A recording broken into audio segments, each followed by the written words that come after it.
My name is Salome Kandelaki. I'm from the Georgian Institute of Politics. I'm a project coordinator here, and I'm leading the project funded by the International Visegrad Fund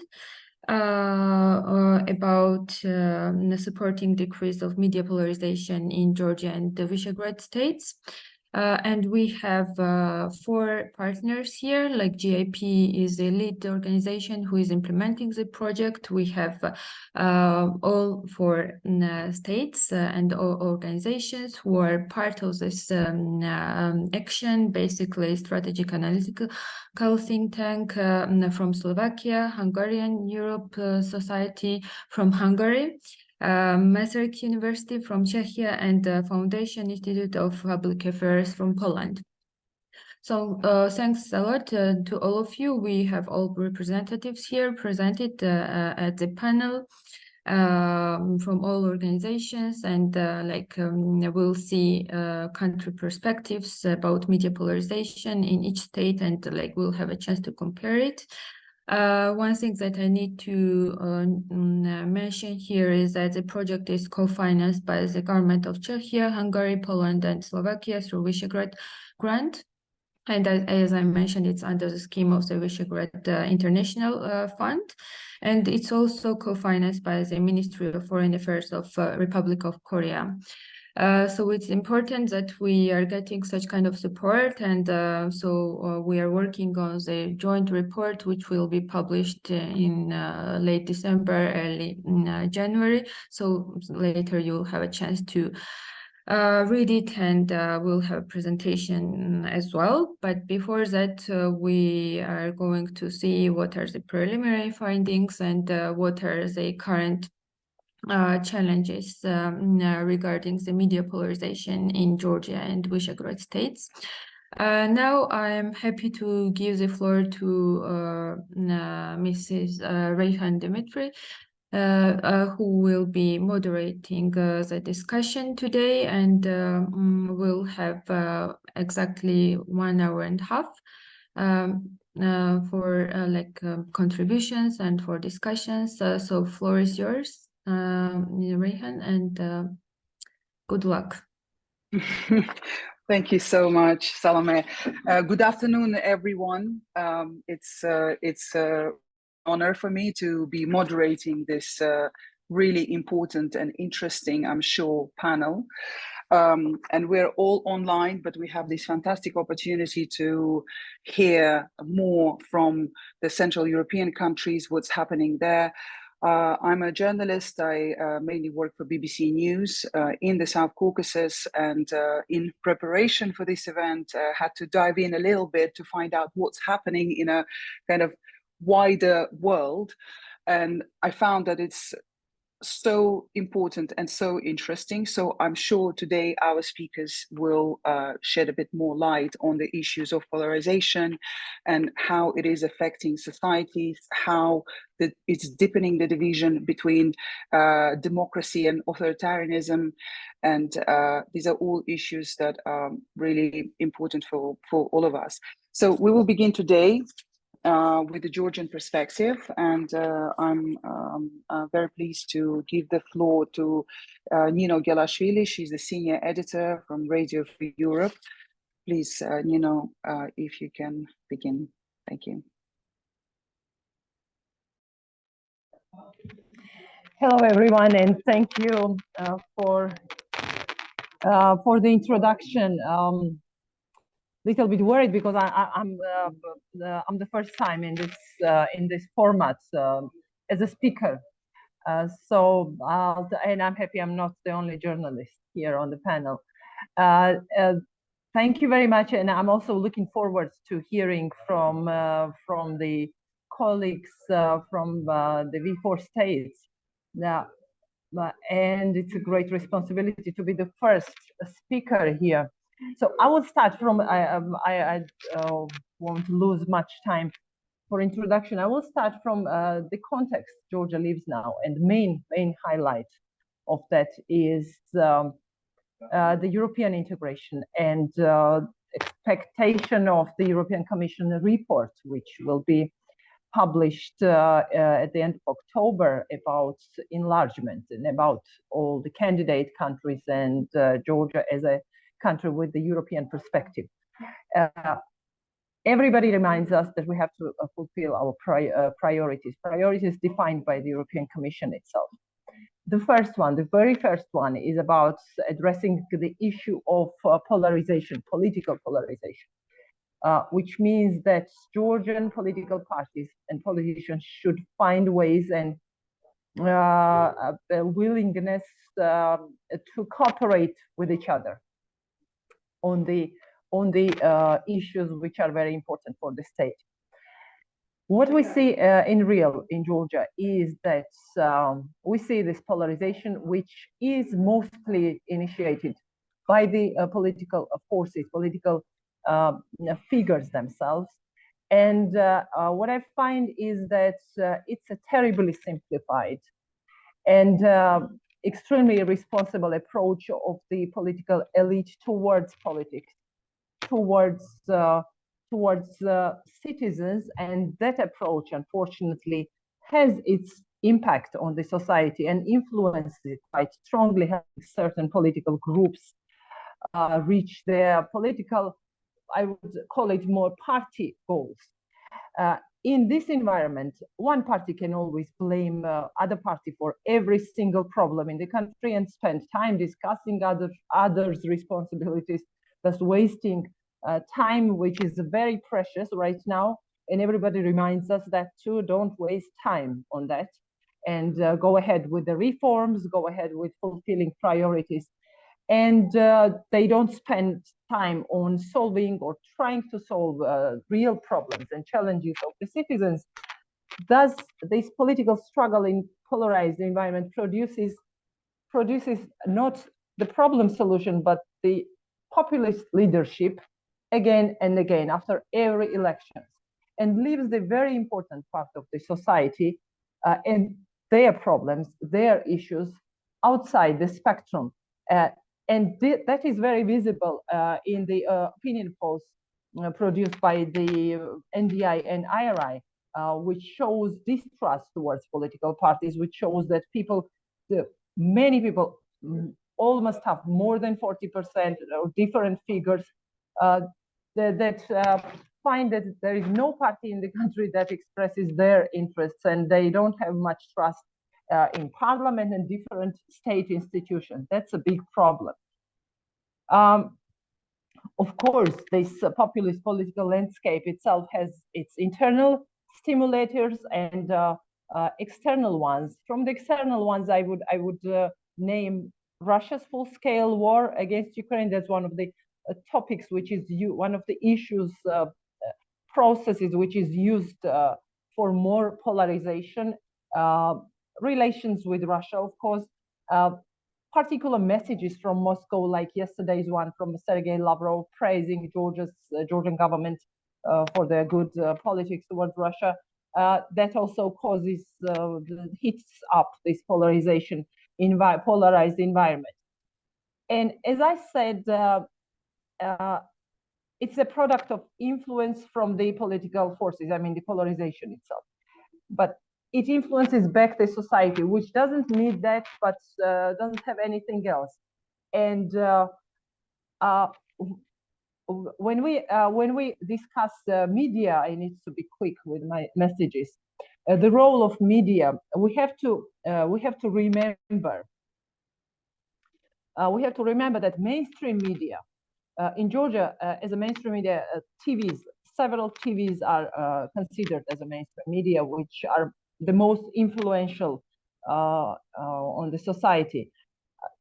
But I will not go for figures. Maybe during Q&A parts, I will use those figures. But we know that those several media, being pro-government or critical opposition media, TV media, are mostly depended again on the political forces and political parties.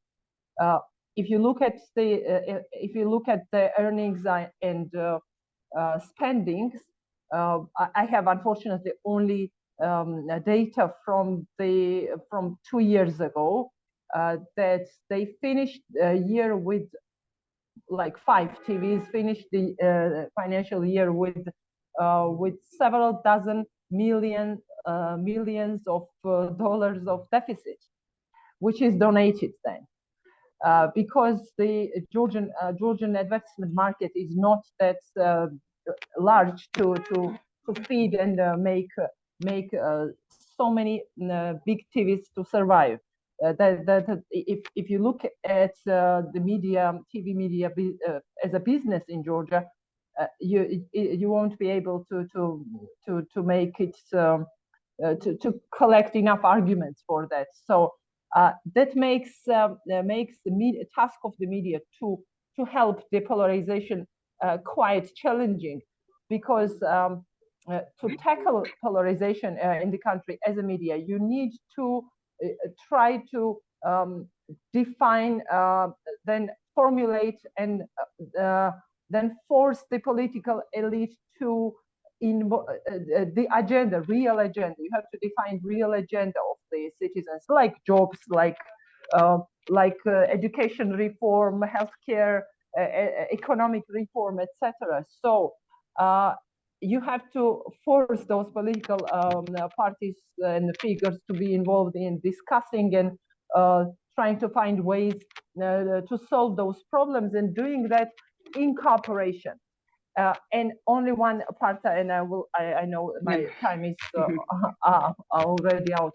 So I remember one conference, very interesting one, right after the European Commission introduced those priorities after Georgia was granted European perspective, and we know these 12 priorities. And the conference was with the participation of political parties. Unfortunately, ruling party wasn't presented there, and it happened somehow strangely that I was one of the speakers. And it's always hard for a journalist to discuss politics with the politicians, but to stay unbiased. And I couldn't find any other way just to say that you need to forget about your party agenda or your party priorities for a while, at least for a while. At least Georgia makes the next step towards the European Union. You might have to make some unpopular decisions, even damaging your ratings or whatever, because that's the very goal that you all have to serve. And they had an issue for the political parties, opposition ones, was whether to cooperate or not in different formats offered by the ruling party, etc. So I found that was not an issue at all. That was their own issue and not of the society and state. I will stop here because not to exceed much time. Thank you. Thank you. And, I'm sorry we threw you right to the beginning, but thank you for a great start. You mentioned some really important points, and I'm sure we'll get back to those issues in our discussion. You mentioned advertising, and we know that the government changed laws depriving opposition or independent TV stations from their main source of funding. And I think it'll be really interesting also to get your thoughts on how the government's propaganda through its main channel is really contributing to polarization in Georgia, but we'll get back to that. Now, I would like to give the floor to our next speaker. And by the way, I must admit that I have completely forgot to mention the 3 main questions that we are trying to answer in today's discussion. You have it in your agendas, but I will I'll read it through if it's okay with you. We are trying to talk about domestic and external stimulators of media polarization in Georgia and V4 states, the influence of media polarization on the political process, and the role of media in reducing polarization. So now the floor will be given to our speaker from Slovakia, where really important and big elections are coming up tomorrow. It is Mr. Jan Cingel. He's the founder and president of Strategic Analysis think tank. Thank you, Jan. The floor is yours. Thank you very much, Rehan, for the introduction, and to GIP for invitation and being part of this very interesting consortium working on this project. Yes, there is elections. There are elections expected to take place tomorrow. So Slovakia is really in the middle of this huge storm of political campaigning, as you can imagine, on all possible platforms and all possible topics. But and it's very closely related to the topic that we are discussing today. It's really absolutely relevant. But I would start where actually Nino also started, because I can sign everything she said about Georgia, that is also true in many sense for Slovakia. That the political parties tends to have this kind of a irresponsible approach towards information, sharing information with the public, and actually politicians actually contributing to the polarization of the society. This used not to be the case in the years before, but unfortunately, this is a situation we can see since the year 2018 probably, and growing up until now. So as Nino mentioned, for politicians, it's difficult to work with the concrete problems that actually people are dealing with every day, like poor education system, very bad health system in Slovakia, still lots of challenges in the judiciary system, then social affairs, fiscal stability. Slovakia has one of the the most fragile fiscal stability in the European Union. Very low innovations, investments into innovations, and the list goes on and on. But you know, all these topics, they really need knowledge. They need political will. They need time. And politicians, especially right before the elections, all they have exactly except for the time. So they are trying for quick fixes, and they are finding quick fixes, unfortunately, in hate speech, in instigating fear, in using different topics just to make people afraid of, because fear and these negative emotions, they feed the social media algorithms, unfortunately, and it spreads quickly. So we could see it also in this pre-election campaign. Just to remind you, these elections are early elections. So they were not supposed to take place now, but next year, unfortunately, the government that was in power, they quarreled. They decided that they were pushed, actually not decided. They were pushed to call it a quits at the beginning of this year, and then Slovakia is basically from January of this year in the pre-election campaign, which was really very nasty and very complicated. Just a couple of topics that were used by the politicians to kind of try to attract the attention of their voters, especially those on the extreme right, or those that would like to return to the power because they were ousted from the power in the 2018. For understanding this situation, we need to go to the year 2018, when there was a government under the there was a coalition government under the Smer Social Democratic Party. They called themselves Social Democratic Party. They were in power for 12 years, but there were kind of signs of corruption and kind of a slow state capture in process. But there were journalists. Luckily, Slovakia, unlike Georgia, Slovakia has more luck with the independent media, and media are much more independent, luckily in this sense. And there were, and there are still brave journalists and investigative journalists that were talking about these corruption campaigns and corruption schemes, etc., including one young investigative journalist, Jan Kuciak, who became kind of thorn in the back of some of the people that were connected with that time ruling party or government. And it happened that in February 2018, this young journalist was killed He was shot dead in his home with his fiancée just three months before their wedding, and this shook the whole society in Slovakia. It was a huge shock because of journalists, because really common and simple guy who was telling the truth, who was really working hard, plus the collateral damage, unfortunately, his fiance. So investigation started by the police, and they found out that he was working on really sensitive topics that were leading really high to the top floors of the Slovak politics. And then it started lots of cleaning processes.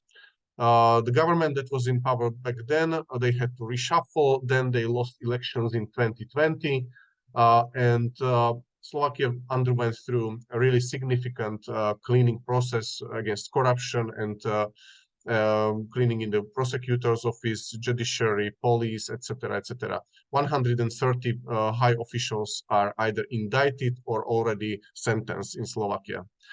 However, what happened? Since 2020 until 23, we had this government that won with the strong mandate of fighting corruption. However, there was COVID crisis, then there were other crises, and this government they did well on anti-corruption, but unfortunately were not managing other challenges, and there were internal quarrels within this coalition, on one hand, and on the other hand, the previous parties that were in opposition, especially the Smer party, they were really very vocal, and they were trying to highlight every possible misconduct of this government, or every opportunity to sow discontent among the society. So from the Social Democrat Party, they shifted towards right, strongly towards right. They were against vaccination, for example. They were doing lots of campaigns against vaccination, just to complicate the situation for the government that was in power. And this continues through different topics. So at the moment, for example, this opposition party, which is at the moment actually ranking the highest in the polls, sorry, they are, for example, against support of the Ukraine in terms of military assistance, because they realized that some of the Slovak voters are against this, and they grabbed on this topic.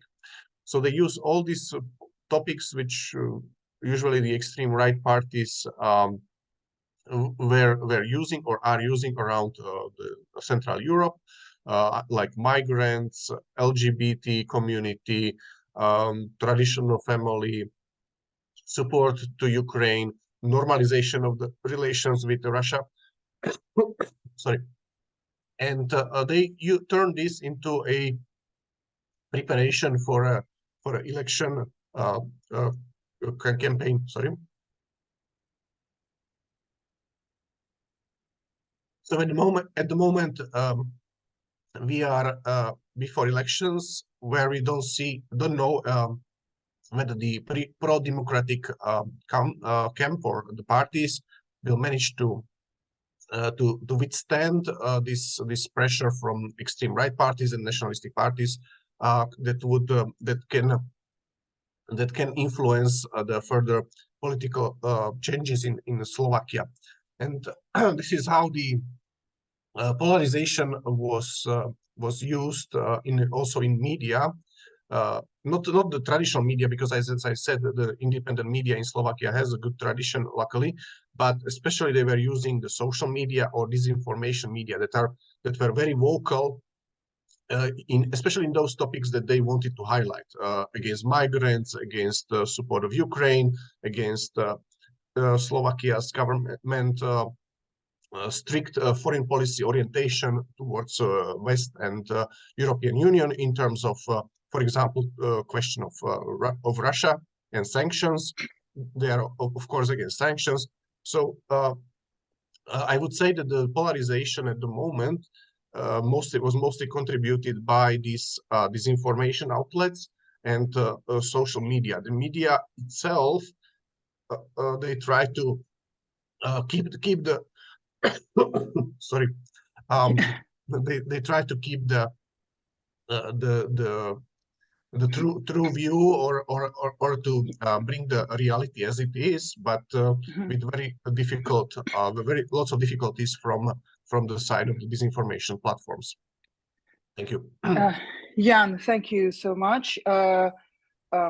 Yeah, a lot to think about. I think it's, you know, when you talk about the influence of social media, of course, the question is, you know, the supporters of this progressive liberal parties, they are probably mainly on social media.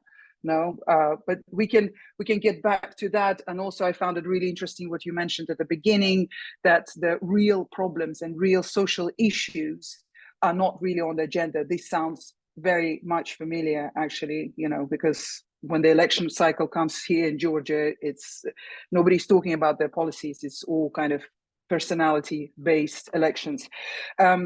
So we will move on. We're slightly behind the schedule, but I'm sure we'll get all the speakers in, and hopefully we'll get as many questions as possible. So please do think and ask your questions. Sorry. So our next speaker is from the Czech Republic. It's Miloš Gregor. He's the PhD assistant professor, Department of Political Science, Masaryk University. Please, Miloš, the floor is yours. Hello, and thanks you for having me. I will do my best to fit into the time frame of introductory speech. I have, I would say, maybe 6 points dedicated to the situation in the Czech Republic, and to maybe some, I hesitate to say recommendations, but maybe some ideas which could help make the media environment in Czech Republic slightly better than it is now. In comparison to the rest of the countries, Visegrad Group or maybe Georgia, we are in, I would say, in slightly better situation, because we have a strong public media. So at least there is some mainstream media which are trustworthy and not under the control of the political elites. So the first point is, I believe, the same as the situation in the Visegrad Group countries or the rest of the world, and it's the emergence of social media as one of the main source of the information for the citizens about events in society and politics.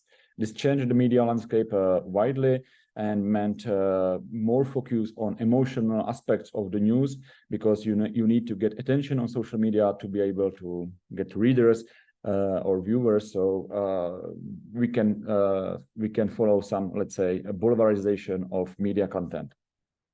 Second point, affecting polarization in Czech Republic is connected with year about 2009, circa, maybe 2010, when the large media houses, mostly owned by German media companies by that time, were bought by Czech billionaires. It started in 2009, 2010, but probably the most visible example of this process was in 2013, when Mafra media house was bought by Andrej Babiš, Czech billionaire by the time, who ran for the parliament for the first time. After the election, he got into the government, and the media helped him not to being criticized because Mafra had shared about 1/3 of media landscape in the Czech Republic. So it's it used to be one of the largest media house in the Czech Republic, and it helped Andrej Babiš to, we can say, to maintain the power, political power. He was forced to sell this media house this year because of the law prohibiting conflict of interest, and saying that politicians can't own media houses. So he sold it, but the development in the field of media changed the situation, and he don't need this mainstream media anymore, because he is able to communicate with his voters on social media. Third point is, of course, Russian influence, which the secret services has been warning about for years. However, the political situation, political representatives and elites were pro-Russian as a president of Miloš Zeman, or they didn't care as a government led by Andrej Babiš or Social Democrats. So the Russian influence was pretty free in the Czech Republic. Russians were able to spread their propaganda, anti-EU propaganda, polarizing propaganda, and so on. And politicians did literally nothing about it. No matter NGOs, academicians, journalists, and army, secret services, and a bunch of other actors warned about this influence. This was crucial from my point of view because this polarizing language was exploited by the Czech politicians as well. So as I mentioned, President Miloš Zeman, by that time from 2013 to 2023, he sided Russia in almost every international politics questions. And when there was some domestic issue, he didn't hesitate to side Russia even against the Czech interests. So it is quite logical that part of society who vote for Miloš Zeman and who were in favor of his politics sided with Russia as well, and this polarization deepened during that time. Last but not least, I will mention that media themselves help polarization by brevity, sensationalism, sensationalism. Yeah, sorry. Clickbaits and soundbites used to get attraction from readers, viewers. So this helped to polarization as well. And as I mentioned at the beginning, at least we have strong public media in every year polls or measurement of trustworthy and readership, number of viewers and so on. Czech public media are among the most viewed, most read on the internet, and most heard in the radio. So this helped a lot to stick in at least some seriousness in news media. So I would say that this is the situation where we are in the Czech Republic. What really helped to not backslide even more is the election into 2021, when the government changed. So instead of leftist populist government of Andrej Babiš, communists and far right-wing populists with Tomio Okamura, we have center right-wing political coalition in the government, which has to deal with many issues, but at least they don't attack media and free media too much. We have new president from January this year, Petr Pavel, who is strongly rooted in Euro-Atlantic connections. He's pro-EU, pro-NATO, and so on, which is a really big difference in comparison with Miloš Zeman. So when you have political elites who sides Russia and hostile influences in the country, it's difficult to challenge the polarization, while in the political representation understands the situation, and the negativity of this polarization situation is slightly better. My recommendations, as I mentioned at the beginning, are twofold. One of them is that the media should carefully approach the complex topics such as COVID-19 pandemic, when the topic is so complex, it's not easy to describe it in one clickbait, soundbait, or short article or something like that, and they should be really aware of that. Another thing is that they should be aware of what experts they invite to answer or deliver the questions. For example, if I take the example of the COVID-19 pandemic for the second time, in the Czech Republic, the usual problem was that the media invited epidemiologists or the doctors working with patients with COVID-19 on the one side, and on the other side was, for example, stomatologist, because he had different opinion, and he had the white coat as well, so he was perceived as the expert because he's the doctor as well. And this helped to undermine the seriousness of the news and raise doubt about the ability of media to deliver the questions in the field of seriousness. Second point is, at the same time, sorry, it will be the yes, please finish. should be aware of where is the red line of what's let's say mainstream discussion, and what's allowed or not allowed, what opinion should be present in media, and what's anti-democratic rhetoric trying to attract anti-systematic emotions in society.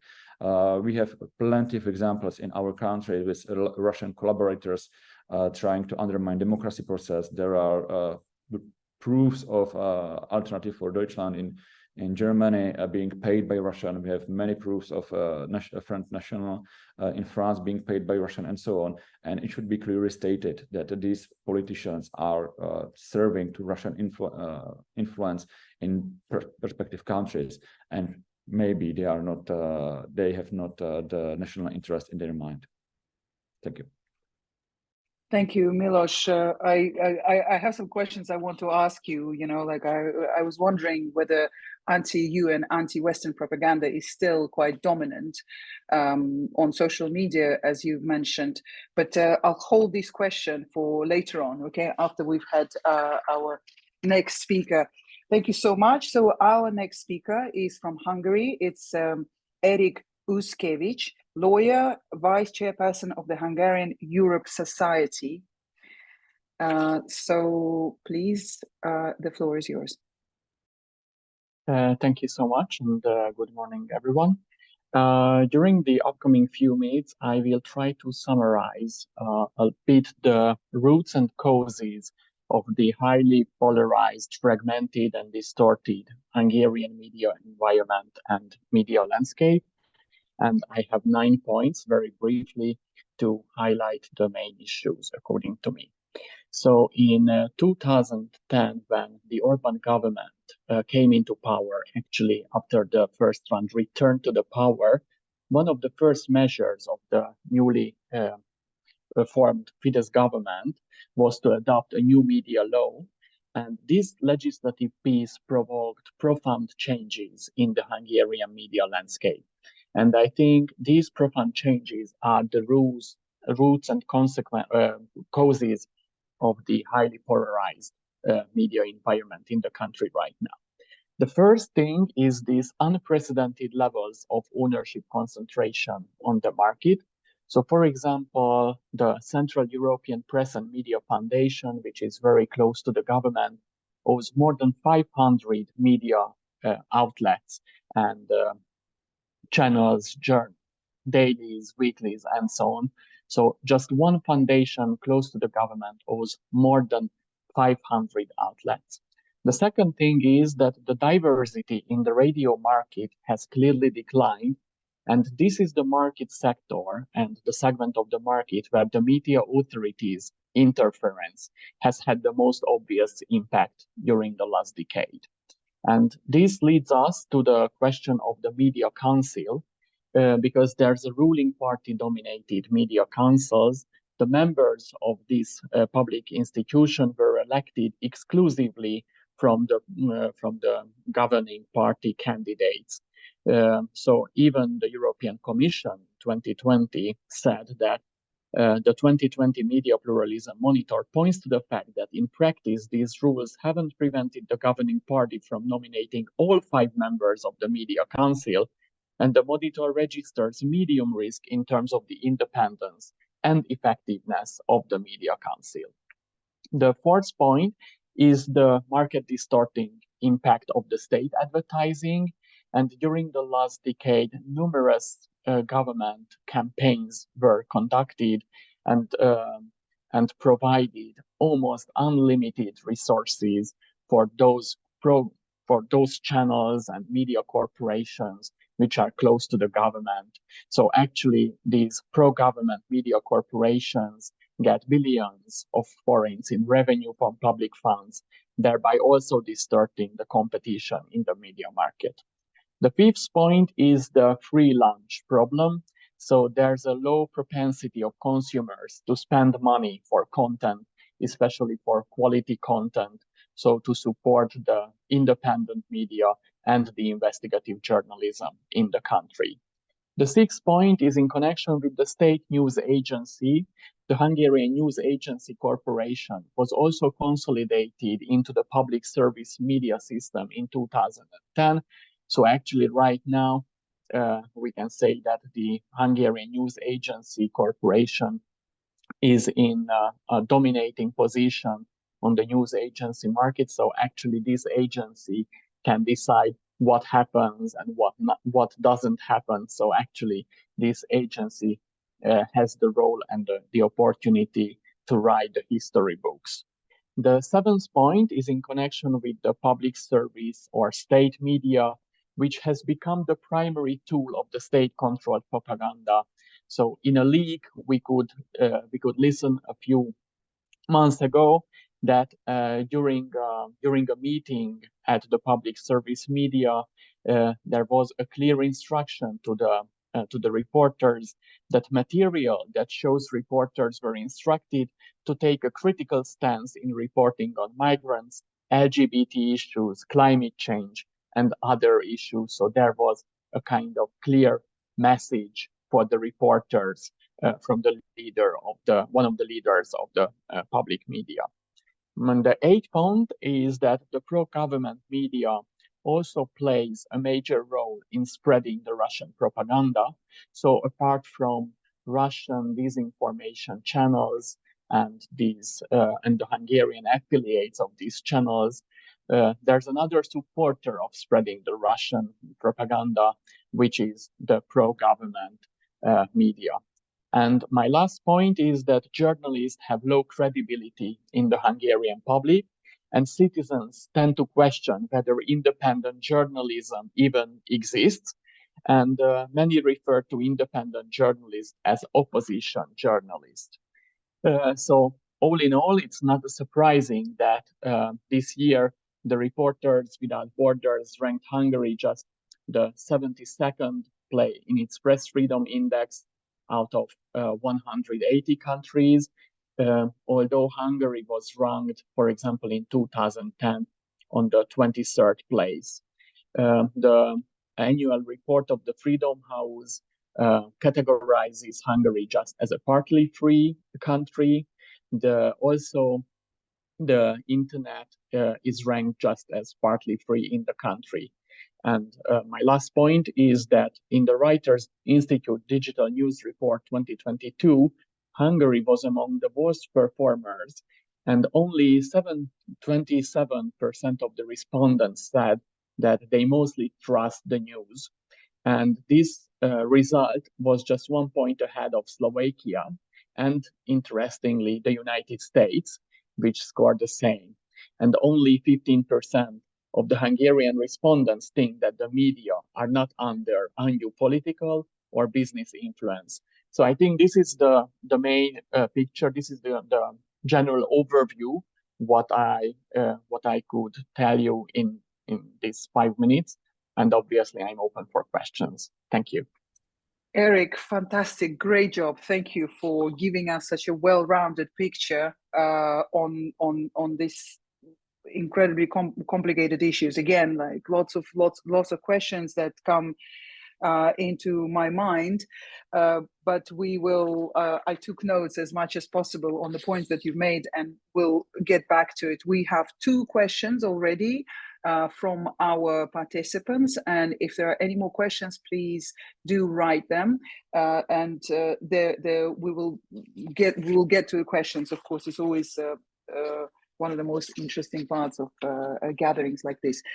So now to our final speaker to give us the Polish perspective. It's Katarzyna Chimiak. She's an analyst and a project coordinator, the European and Migration Policy Program of the Institute of Public Affairs. Please, the floor is yours. Thank you very much. What my colleagues told about Georgia, Slovakia, and Hungary is largely true, unfortunately, also about Poland. I'm glad that at least the situation in the Czech Republic seems to be a little bit more optimistic. Polish society is also highly polarized, and the media environment is also very polarized, and the main factor causing that is internal, and it is the fact that the Law and Justice Party, which has been in power in Poland since the fall of 2015, has undermined basic legal and constitutional foundations on which our country has relied since 1989, repeatedly violating the constitution and effectively striving to build an authoritarian system. And this leads a significant part of the society to perceive the removal of the Law and Justice Party from power, not only as a condition for realization of certain political goals and programs, but as a prerequisite for the survival of Poland as a democratic state and a member of the European Union. On the other hand, the leaders of the Law and Justice Party are determined to maintain power at any cost, literally, to avoid criminal responsibility for their actions. And as far as media are concerned, since the beginning of the political transformation in Poland in 1989, the Polish media market has always been highly pluralistic, in the sense that it includes numerous entities representing many different ideological options. However, a key issue at present is the lack of pluralism in public media, which are funded from the state budget, stemming from the complete subordination of these media outlets to the ruling party. The ruling party managed to took over public media shortly after they took over in 2016. Furthermore, this party has also managed to take control over the main publisher of local newspapers and the primary distributor of the press, and it has also attempted and probably for sure will continue to attempt to also gain control by changing law regarding ownership over the most popular private TV broadcaster. And the government also, of course, influences the media market by deciding which newspapers and magazines can receive revenues from advertisements commissioned by state-controlled companies. Moreover, it determines also which newspapers and magazines can be subscribed by state institutions. And such actions have significantly impacted the condition of certain media outlets, and some of them were simply deprived completely of advertising revenue from those state-owned companies. And this total subordination of public media to the ruling party and the use of this media, especially the television, Telewizja Polska, as a channel for to promote the propaganda, portraying the ruling party and the leaders of this party as people who make no mistakes, and the opposition leaders as traitors, as collaborators of Germany and Russia at the same time. This means that parliamentary elections, which will take place in Poland in 2 weeks, will not be fair, simply because some people who rely only on public media, they don't have, in fact, access to reliable information. What they get is very brutal propaganda, which even doesn't shy away from targeting not only members of opposition parties, but even their children. There was a case a few months ago of a teenage son of one of the members of the leading opposition political parties, who committed suicide after he was exposed publicly by public media as a victim of pedophilia. and he just couldn't take it and took his own life. That is really shocking. The example that you've just mentioned, and of course, like what is going to happen in 2 weeks' time. And I was thinking, is there not no laws that kind of give equal airtime to different political parties on state media ahead of the elections? Is that not in place, or it won't help the opposition to get?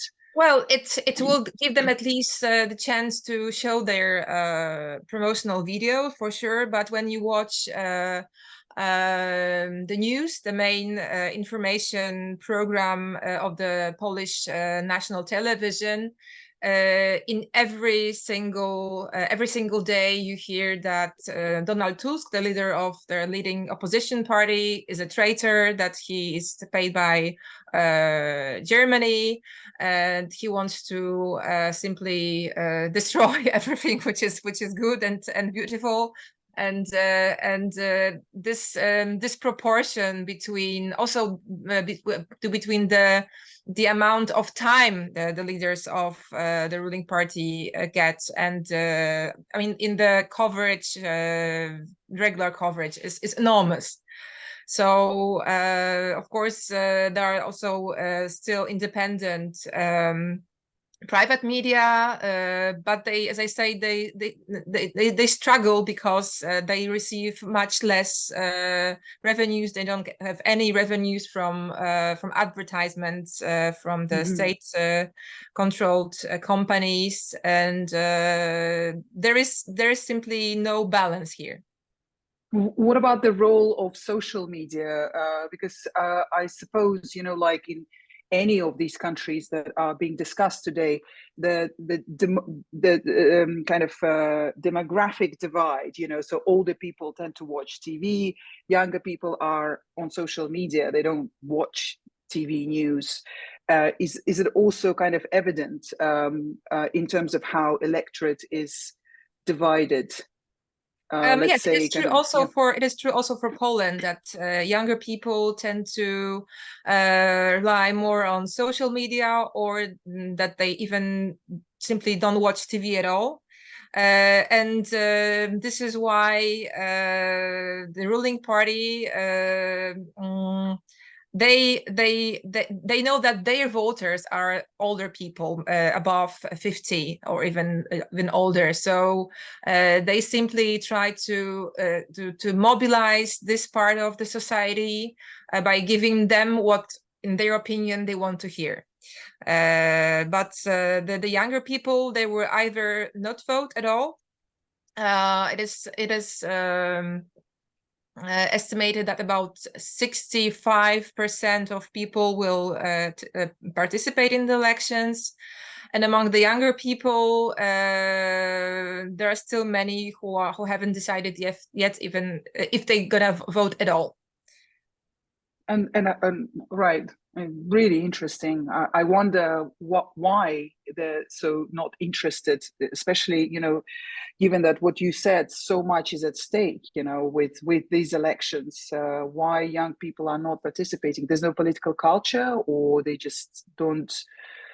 I think many factors contributed to that. One of them can be what Nino said at the beginning about Georgia, that what you hear in the media are mostly quarrels between certain political figures. There has been for many years no serious public debate about major topics which are important for young people. What you hear is really mostly that Donald Tusk is a traitor, or Jarosław Kaczyński is crazy. It's very personalized, and not only public media, but media in general are not perceived as trustworthy, I would say, in general in Poland. Well, thank you so much, Katarzyna, for your very interesting overview of what's happening in Poland now. I'm really, I don't know about our viewers here, but I'm really astonished at how many similarities there are in Georgia. I'm quite used to hearing these things with what you're saying, you know, as traitors. This is something that we hear so much in Georgian media from the government, labeling the opposition, or other examples that were given by other speakers.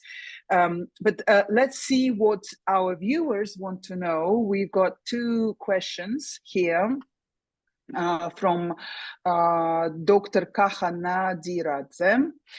And the question is, the anti-European mood of the current government of Georgia is quite rooted in the regions where their propaganda works more actively, and how should we better inform the rural communities and particular regions about the losing this window of opportunity for Georgia that comes with unfulfilled homework? Thank you very much.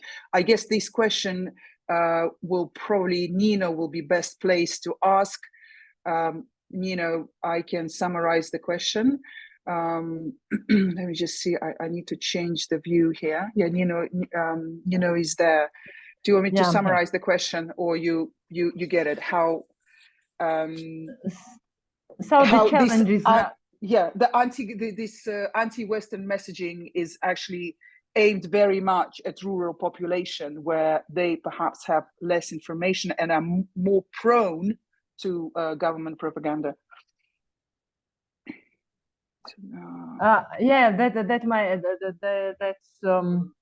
perception might be based of Mr. Nadiradze on certain opinion polls, but usually city inhabitants are better informed. But I would not worry less about big city inhabitants too. But I understand what he means. How to address that issue. That's a long way. When I want to answer that question myself, I realize that it will take too long, and we will miss the very big, huge opportunity that Georgia has right now in terms of European integration, because that goes to the education reform, that goes to bringing up real, active, responsible citizens, etc., who will be interested in what's going on in real, to ask relevant questions, to find relevant information from relevant sources, to identify false information, misinformation, disinformation from the real facts, etc. So it's complicated. How it works? Well, they are badly used. People with less information, badly used for this propaganda. They are really targeted, but what can we do? Still, again, media has a great responsibility, but I understand also that to put too much load on media, like creating real agenda, forcing politicians to discuss those, it's a huge task. But we have to try. We have to try our best. I mean. And when, if I'm not wrong, Milos or who said that it's maybe Jan. I think Jan said that unlike Georgia, Slovakia has more independent media. Yeah, in general, I guess maybe, and that should be truth. But I didn't mention, and I have to be fair, that there are many very brave professional journalists in Georgia working on journalistic investigations and trying hard, doing real hard job to reveal corruption cases and schemes in the country, which is very, very important for the society. And just to go back to Mr. Nadiradze's question is. It's task of every citizen, not the media only, because sometimes I find myself desperate when I think about the tasks for the media. that's the issue for But, me. you know, And what's interesting. I actually had an experience not long ago working with one of the regional newspapers in Georgia. It's called Chemi Haragauli. And you know, the issues that we've been discussing here that are absent from the political agenda, such as social issues, education, healthcare. Actually, in rural Georgia, I found that they are very much focused on those issues. They're concerned about the effect of this new highway that is having on people. Or of course they are, because they have first when you wake up, you have to survive. Because in the regions, the village population, they have to survive. They have to feed feed their kids. They have to bring them to school. They have to bring back them from school to home. Those very routine but existential issues, and that's not surprising that they might not be thinking much about the big European integration. That's right. Yeah, actually, European integration is making ourselves more European, not to go somewhere, join someone. I mean, we have to understand that that's the process we need to go through in ourselves, each of us. So, of course, there is a lack and deficit maybe of getting and targeting those people, but I don't think it will be possible in the near future. Of course, in the long term, that's a realistic task for the whole country. I just wanted to add something, just not to miss, because I was very quickly, because we have more questions and not much time. I'm sorry. Okay, just to say one word that I see, and I always believe that fight for democracy, for our rights, and for our state interests is a permanent fight forever. When I listen to the colleagues from the V4 countries, thank you everybody for that. Thank you. Please don't go away, Nino, yet, because we have more questions. So we've got a question from Nino Samharadze, who is asking, how would you evaluate the role of public demand for depolarized media in your countries? To what extent audience manages to have an impact on media agendas?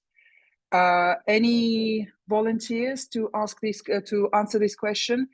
The role of public demand. Is there public demand in your countries for more kind of less polarized media?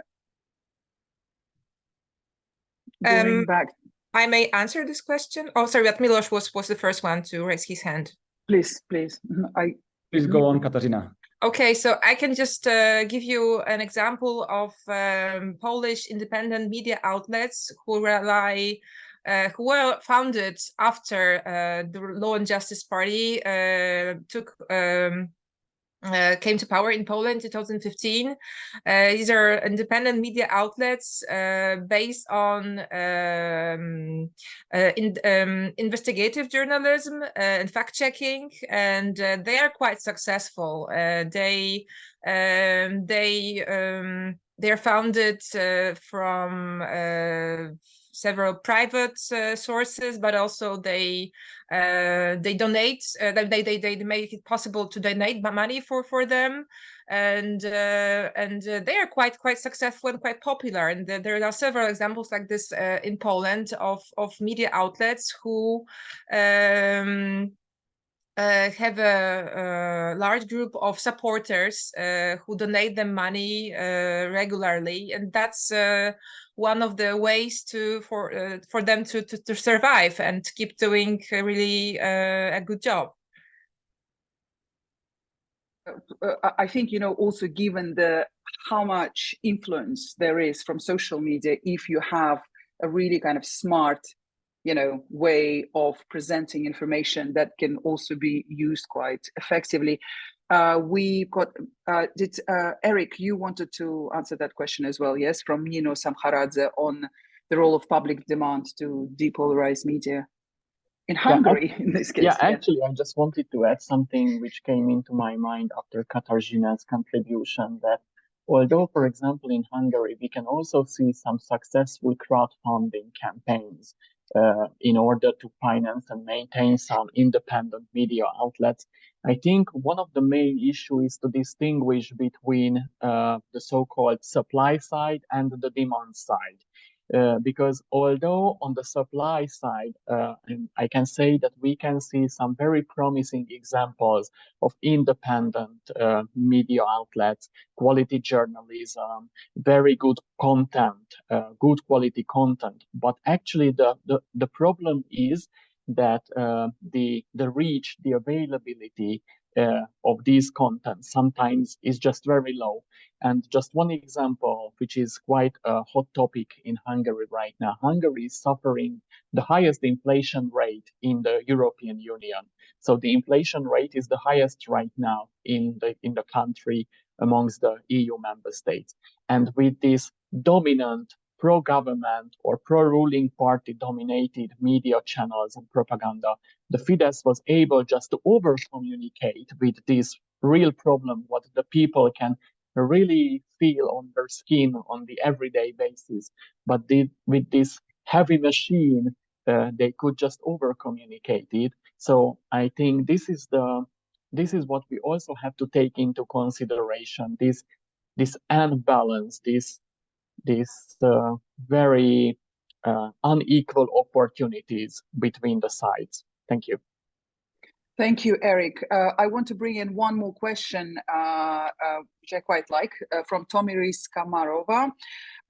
She is asking how much, what's the percentage of people in your countries that welcome Russian, kind of pro-Russian agenda policies and wish to go back to USSR, and how old are they? Because she says in Georgia there are too many people like this who are nostalgic about USSR, and Russian propaganda really works for them, you know, so they are a perfect kind of audience for this anti-Western pro-Russian propaganda. I was wondering, shall we go to Jan, given that you've got the elections tomorrow, and so how nostalgic are Slovaks? And how is that being used? Yeah, we were not part of the USSR, so they don't want to be part of the USSR. But out of V4 countries, it's very interesting. Slovakia's population has a really significant number of people that are pro-Russian.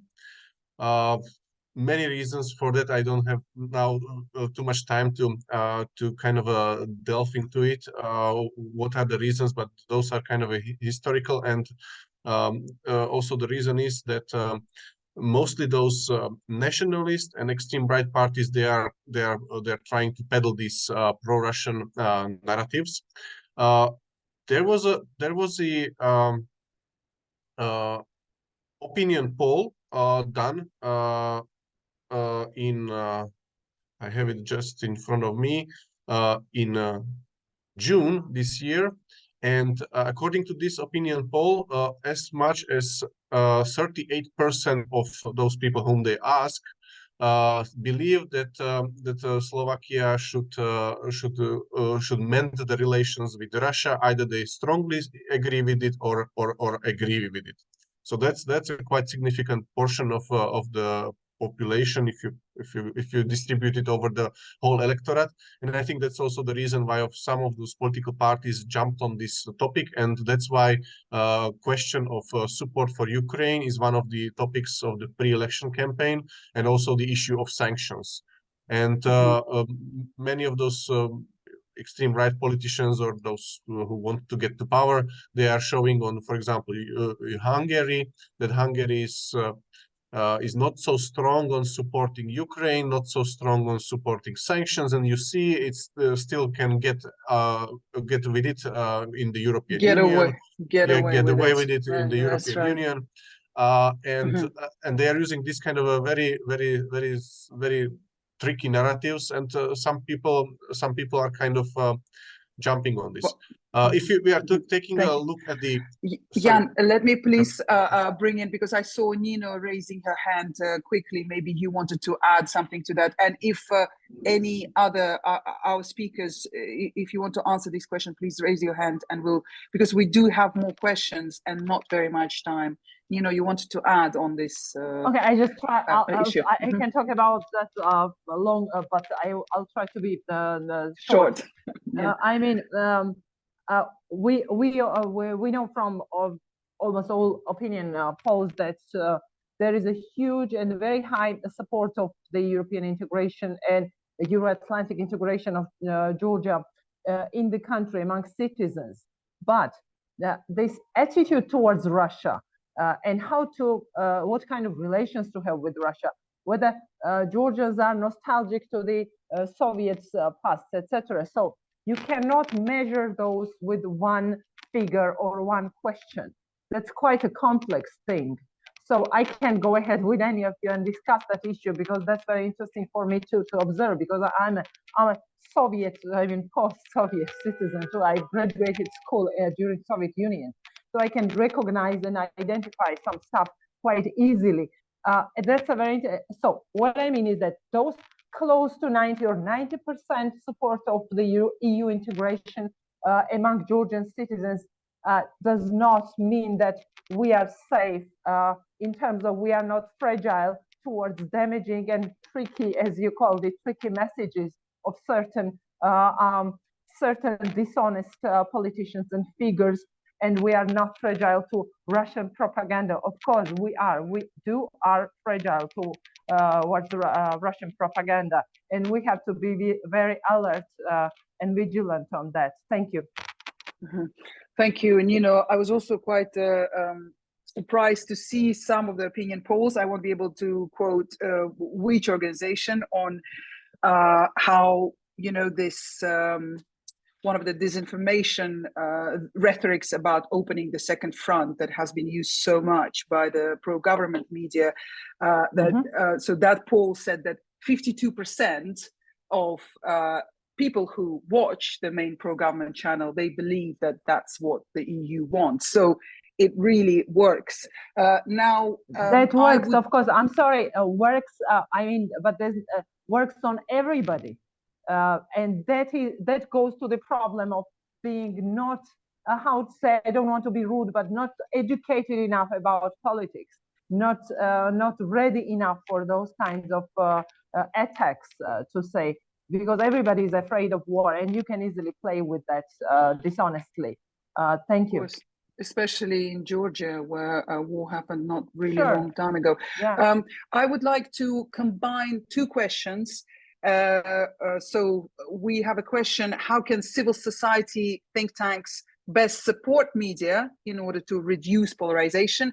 And into this group, I'd like to add, should the EU be insisting on a limit on media ownership, both national and local? I mean, we can expand on these questions if any of our speakers would like to answer. What can be done by civil society to reduce polarization, and should there be more regulations from the EU? Thank you. I think who raised? Jan, please go ahead. Yes, thank you. I think it's kind of connected also with what you discussed about the situation in the rural areas of Georgia.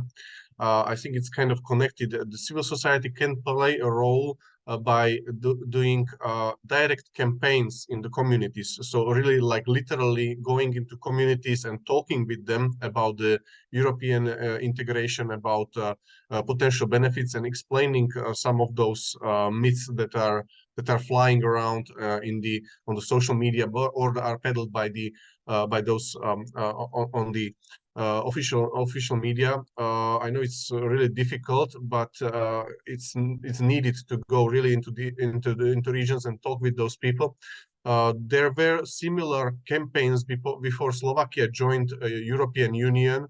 Also in Slovakia, we literally went door to door and explained, because in Slovakia there was needed to be a referendum on the accession to the European Union. So actually people had to go and actively vote for the membership in the European Union. So that's why there was this kind of campaign needed, and it was conducted in Slovakia.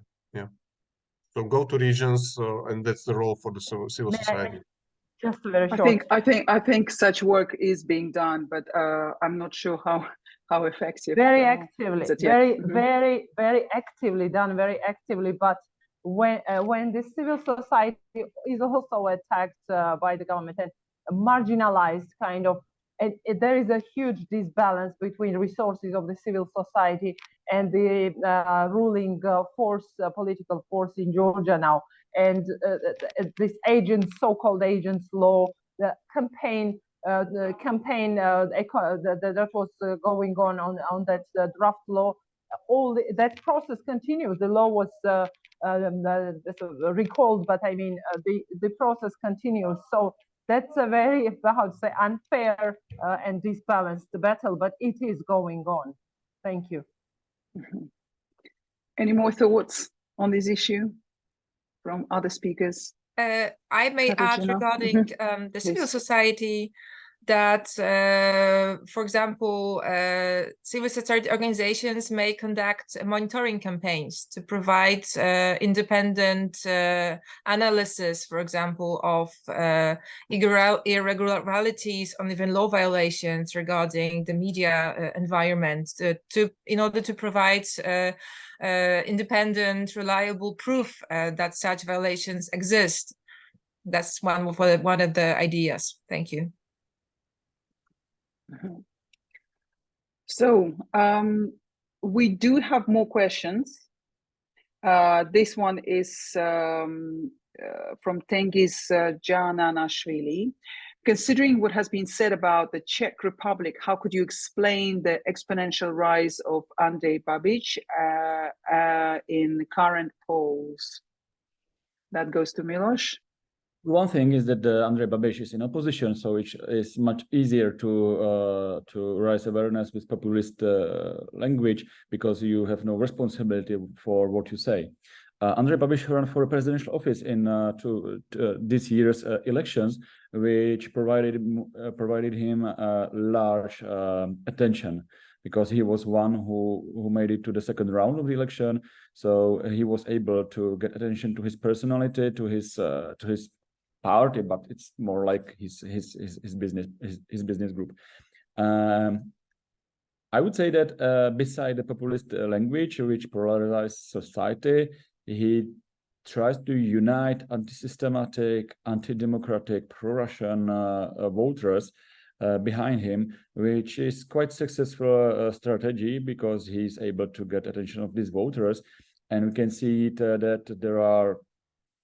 there is part of the society who sides with Russia, but these voters don't go to the, let's say, openly or less or maybe openly Russian political parties.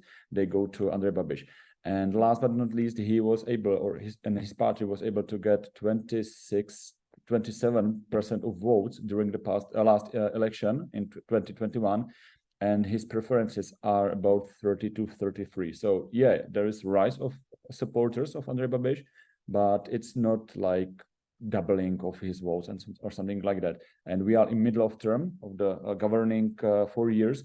So it's usually the period when the government is usually the least popular, opposition is strongest, because if there are any reforms government wish to do, they usually do it in the first half of the term.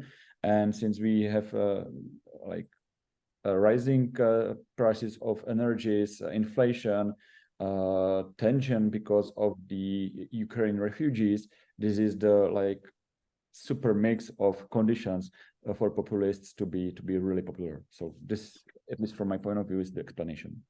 I also find it interesting, Miloš, what you said earlier, that he was forced to sell all the newspapers or media that he owned, that he is now communicating with his voters directly through social media.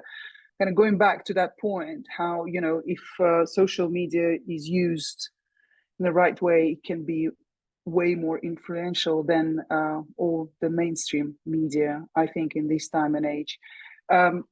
I think we will have to wrap it up now, but I wanted to maybe ask you to just give a couple of thoughts. I can ask you questions, or you can just give just to, some concluding thoughts on this really interesting session. I want to thank everybody who asked their questions. I'm sorry we couldn't go through all of the questions that were asked, but I'm also sure that the Georgian Institute of Politics will continue this debate in one way or form.